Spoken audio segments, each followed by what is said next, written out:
guys! I'm here and welcome back to my channel. So, magiging first ever content ko dito sa YouTube about my pregnancy. Please be open-minded lang. First is, bago ko malaman na buntis ako, symptoms or Lyme, after namin magmahalan ni Mister, you know what I mean guys, may konti akong blood. Akala ko, meron ako. Nabukasan, nawala. Hindi ko pinansin, baka lang kako nasobrahan.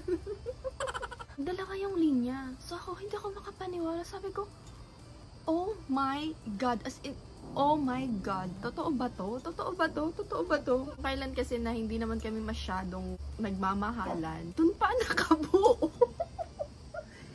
Bago ko mabuntis, nakaka-calorie deficit ako. As in, healthy lahat ng kinakain ko. Everyday ako nag-exercise. Ginising ko si Mister. Sabi ko, positive! Totoo ba to? Paano nangyari? And wala masyado. Hindi ako nasusuka, hindi ako sensitive ang amoy. It's okay. Hahanapin yung baby, gaganunin. Diba, kitang-kita, no? Feeling ko, no, mixed emotion. Plano kasi kami ni husband. Bigay ni Lord ng mas maaga. Sa social media, hindi ko siya inopen. Even sa aking family, ako sa chocolate. Alam nyo na kung kanino magmamana ng kulay ang aming baby, chocolate. Bait si Lord sa akin. Pinayagan ako mag-travel ng OB kasi nga, healthy pregnancy naman ako at hindi ako high risk. NIPT, kasamang Down syndrome. 11 weeks pa lang ako for gender. Ang aga, nagtatanong kung paano. Hirap sila bumuo. For me, based on my experience, calorie deficit ako. Nagtitimbang pa ako ng pagkain ko kasi gusto ko magka-abs. Ayun, baby ba pang nangyari? Try nyo maging healthy living lang. Wala namang mawawala, diba? Makakatulong pa nga sa inyo kung magiging healthy living kayo. Someday.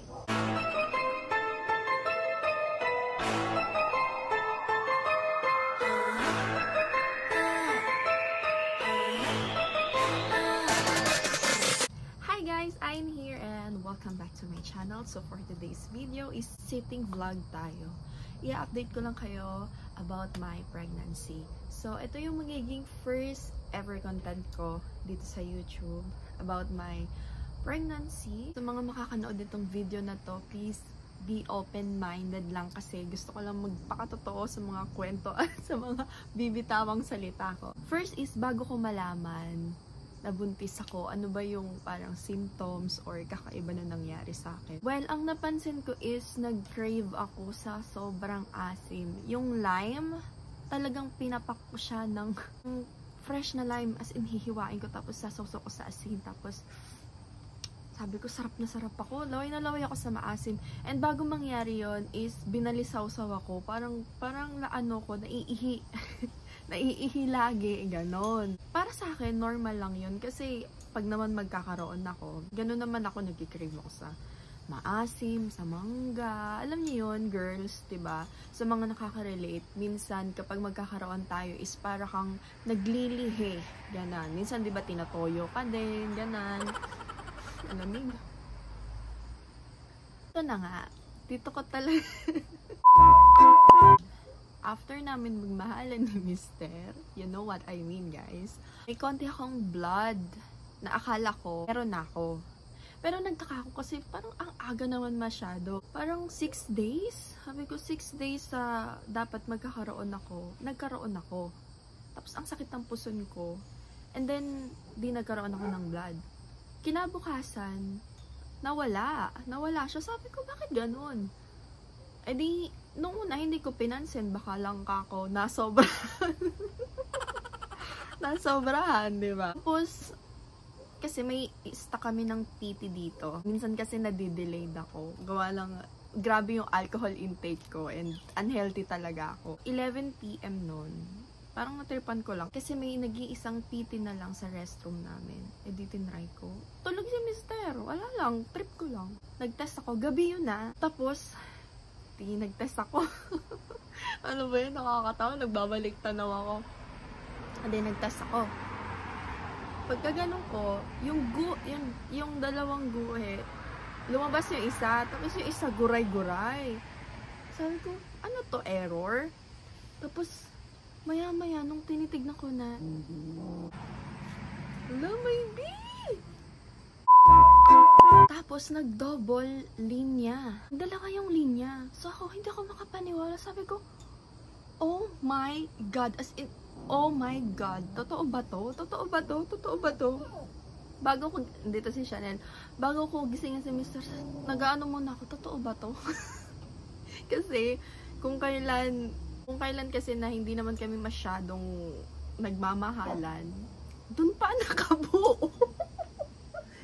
Siguro kasi, nagbago yung lifestyle ko. Before kasi, sobra ako sa alcohol, hindi ako matubig, as in, hindi ako nag-exercise. Eto kasi, bago ko mabuntis, nakaka-calorie deficit ako, as in, healthy lahat ng kinakain ko. Hindi ako nag-intake ng alcohol, kahit sugar, hindi talaga. Tapos, everyday ako nag-exercise kasi nga, uuwi ako ng Pilipinas. Gusto ko kasi, medyo slim ako pag umuwi ako ng Pilipinas, gawa nga ng second wedding namin. So, ayun na nga. Ginising ko si Mr. Sabi ko, positive! Sabi ko, oh my God, positive. Totoo ba to? Paano nangyari? Iinom muna ako ng kape. Guys, pwede ako magkape, pero limit lang, sabi ng OB. Yun na nga, edi nalaman na nga namin. Yung date na yun, nung nalaman namin is May 24th. Bago siya mag-birthday. Sabi sa kanya, happy birthday. After namin malaman, kailangan magpa-schedule muna kami sa PCM, tinatawag nila, para siyang yung primary doctor ko talaga. Kasi nasa Navy si husband, and kailangan talaga namin ng health provider. Kailangan yung dito. Importante ang health dito. Talaga ipapriority yung health mo dito. Siguro mga 2 weeks. 2 weeks or 1 week dun sa appointment namin. Ang napansin ko sa katawan ko is nag-hot flashes lang ako. Yung parang akong lalagnatin. And wala masyado. Wala talaga masyado. Hindi ako nasusuka, hindi ako sensitive ang amoy, hindi ako maselan. Overall, hindi talaga ako maselan. Which is, napakaswerte ko, sabi nila. Sobrang swerte ko kasi hindi ako maselan magbuntis. Until now, hindi ako maselan magbuntis. Nung nagpunta kami sa PCM, binigyan ako ng prenatal vitamins ko. Parang ang haba-haba nito, no? Prenatal vitamins ko. And binigyan ako ng vitamin D kasi kulang ako sa vitamin D. And then, after nun, okay naman yung result ng test ko.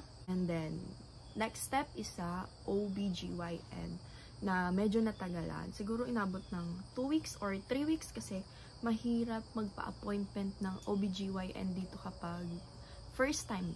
Mahirap humanap. Kasi papapiliin ka kung saan. Wala dun sa mismong hospital na kung saan na andun ng PCM ko. Walang OBGYN dun. So maghahanap pa kami. Pero marami silang list na pwede mong piliin. Pinili namin is Filipina, pero hindi siya nagtatagalog. So it's okay. Okay lang naman. Excuse me. Okay lang yun as long as merong Filipino culture na nananalaytay sa kanyang katawan, di ba? Yung first appointment namin, ultrasound. Yan, pinainom, bago ako pumunta sa appointment ko is, pinainom nila ako ng tubig. Mga 2 bote ng tubig. Siguro mga 26 ounce ng water. Sobrang ihing-ihit. Nakakaihi yung grabe. Tapos, nung in-ultrasound ako, talagang syempre, hahanapin yung baby. Gaganunin. Kukunin ko yung ultrasound. Ito yung ultrasound ko. Ayan. Diba? Kitang-kita, no? Alam mo yung, kita ko yung ultrasound. Sabi ko, oh my God, buntis talaga ako. Sabi namin ni Mr. Buntis ka nga talaga. 3 beses pala ako nag-PT para ma-sure na buntis talaga ako kasi hindi talaga ako makapaniwala. So, moving forward, nasa OB kami, and nag-ultrasound na kami, and nag-blood draw, kinuha yung urine. Yung mga result ko is, okay siya. Nasa normal range naman ako.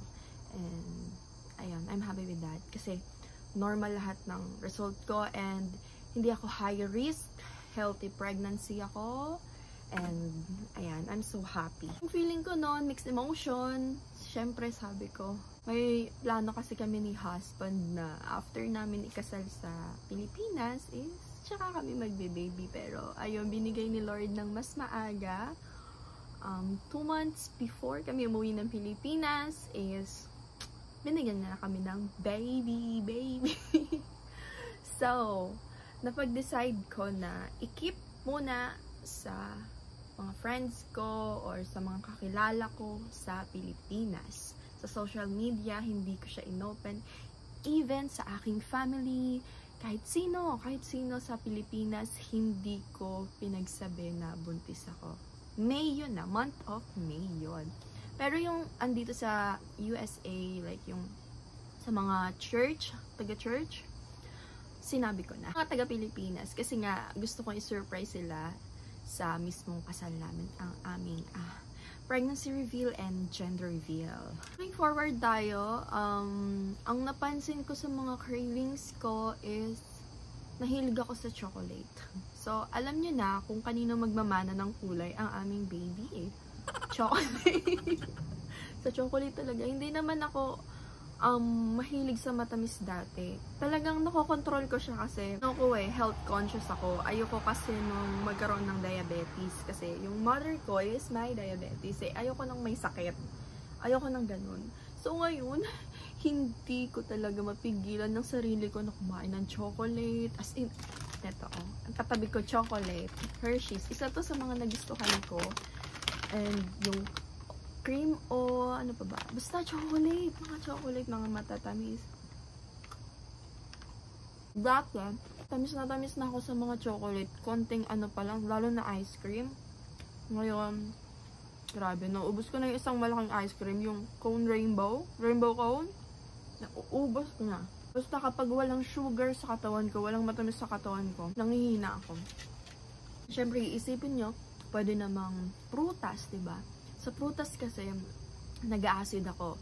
Yung pala yung worst na symptoms ko ngayon is ang acid reflux. Nag-acid reflux ako.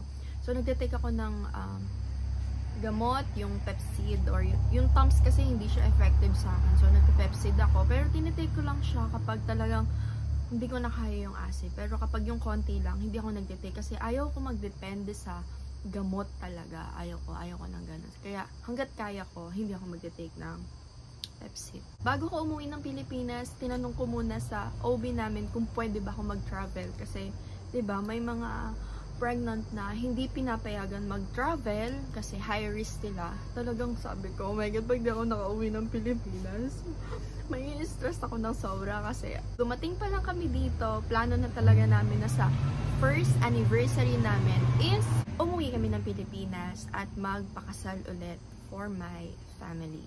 So, sabi ko siguro, pag di ako pinayagan, may stress talaga ako. Pero, wala naman ako magagawa doon. But, dahil mabait si Lord sa akin, pinayagan ako mag-travel ng OB kasi nga, healthy pregnancy naman ako at hindi ako high risk. Tsaka, hindi ako maselan, hindi ako nagsusuka, or basta hindi ako maselan. So, sobrang happy ko nung makaka-uwi ako ng Pilipinas na. So, bago ko umuwi ng Pilipinas, blood draw ulit ako kasi tinatawag na NIPT. Ewan ko kung yun nga yun. NIPT, yung may kasamang Down syndrome test. Nalimutan ko na yung pinaka-term. Basta NIPT and Down syndrome test. 11 weeks pa lang ako noon pero kinuha na nila yung blood ko for gender. Ang aga, diba? Sobrang grabe lang yung technology dito. Pero meron din naman sa Pilipinas. Mahal nga lang daw talaga. Mahal din naman dito. Pero, syempre, kapag kasi hindi ko siya ginawa bago ko umuwi ng Pilipinas, talagpas na ako sa range ng weeks ko, hindi na siya pwedeng gawin. Yun ang sabi ng doctor. I think kasi may specific week lang dapat na kailangan ng test na yun, ng NIPT and Down syndrome. Sa Down syndrome, nasa Pilipinas na kami, negative lahat. So, sabi ko, thank God kasi negative yung Down syndrome, normal lahat, and yung gender namin is nakuha namin July 26. Umuwi kami na Pilipinas July 9. July 26, so before ng kasal namin, na plano namin pregnancy reveal and gender reveal, nakuha namin. Eh, diba? Napakagaling talaga ni Lord. Talagang timing na timing. So, ayun guys, kasi marami nagtaka kung bakit may gender na agad, 'di ba? Ang liit pa lang ng tiyan ko nun, hindi pa masyadong kita, pero may gender na. And 10 weeks, 11 weeks, ako nagpa-NIPT, and nung nag-reveal kami is 13 weeks na ako. Hindi pa rin masyadong halata yung tiyan ko noon, kaya wala talaga nakakaano. Tapos nagsayaw pa ako nung kasal namin, kaya wala talaga. Tsaka, normal talaga yung yung pamumuhay ko. Walang pagsusuka, walang ganon. Pagkatakaw naman, syempre, nasa Pilipinas ako, kaya hindi talaga nila maahalata. Akala ko nga maahalata ng mama ko, kasi magaling yun kumilatis ng katawan. Pag sa body shape, malalaman niya kung buntis ang babae, pero ako, hindi niya napansin. Siguro kasi, mas focus siya sa ganap sa bahay kasi umuwi kami kasi nga sinurprise namin siya. Sa ngayon na 18 weeks na ako, bukas is 19 weeks na ako, mas dumoble yung gutom ko. As in, after 1 hour, gutom na agad ako. Tapos inaasid ako lalo. So, ang technique ko doon is small meal lang ako. Kapag kasi binusog ko ng sobra yung sarili ko, parang ang hirap i-digest, parang hindi ako natutunawan. So, small meal lang. Effective naman siya. Hindi naman ako masyadong ina-acid. And, ayun, sobrang naging gutumin ako. And, syempre, hindi natin maiiwasan na mag-gain ako ng weight. Yep. Ayun, ito pala. After ko mag-announce ng pregnancy, marami nagtanong sa akin, paano? Paano daw? Syempre, alam niyo na kung paano. Kailangan, syempre, may partner kayo, diba? Yung hindi kayo iiwan, gano'n. Kung paano. So, for me, sa mga nagtatanong kung paano, and syempre, hirap na hirap sila bumuo. And for me, hindi ako expert ha. Ito lang yung ko. Based on my experience, try nyo na maging healthy living talaga. Exercise, no alcohol, healthy lahat ng kainin nyo. Yung exercise, sobrang laking tulong niya sa akin kasi consistent ako sa exercise ko. Yun yung kakaibang ginawa ko. Kaya siguro na-condition yung body ko and madali ako nag-conceive. Kasi before, lagi naman kaming nagmamahalan ni Mr. pero wala talaga. As in, wala. Kasi grabe yung intake ng alcohol ko and unhealthy yung lifestyle ko. So ngayon, nag-calorie deficit ako, nagtitimbang pa ako ng pagkain ko kasi gusto ko magka-abs. Ayun. Baby bomb pang nangyari. Okay lang naman. I'm still happy. Ayun guys, sa mga nagtatanong kung gusto nyong nahirap ma-preggy, ayun yung isa sa ma-advise ko sa inyo. Try nyo maging healthy living lang. Wala namang mawawala, diba? Makakatulong pa nga sa inyo kung magiging healthy living kayo. Try nyo maging healthy living and syempre, makipagmahalan kayo sa inyong mga asawa. Ayan. Before ko i-end tong video na to, na umabot ng 19 minutes, papakita ko sa inyo ang aking baby bump. First time kong ipapakita ang baby bump ko ng walang, as in yung naked. Yung chan ko talaga yung makikita nyo ngayon. Ito siya guys. Ayan. Ang aking baby bump. Thumbnail. So, ayan lang ang aking pregnancy update. Tingin ko, ang next update ko is kapag manganganak na ako. Ang due date ko is January 30. So, sana January 27 lumabas. Para lahat kami 27. May 27 asawa ko. February 27 ako. July 27 yung kasal namin. Sana lahat 27. Joke lang. That's it. And ang next update ko is aking kabuanan or maybe sa Christmas or depende sa inyo kung kailan nyo gusto. Pwede kayo mag-request kung kailan nyo gusto ng update. And I hope is natapos nyo tong video na to and hindi kayo na-bored sa aking kwento kasi it's been a while na nagawa ko ng sitting vlog ng ganito, diba? Parang medyo nakakapanibago siya sa akin and hindi ako masyado na nagdadadaldal simula nang dumating ako dito kasi mas madalas ako mag-isa sa bahay and wala din naman masyadong kausap. May kausap ako, chat-chat, walang masyadong video call. It's it for today. I hope nag-enjoy kayo sa aking video. See you sa aking next pregnancy update and looking forward ako sa mga content ko with my baby boy. Yep. Kahit gusto ko ng girl. So, that's it for today. Kung hindi ka pa nakaka-subscribe sa aking channel, mag-subscribe ka na. Pakiclick mo na rin yung bell button dyan sa tabi para ma-notify ka kung may bago akong video. Bye guys! God bless everyone! Ingat po lagi!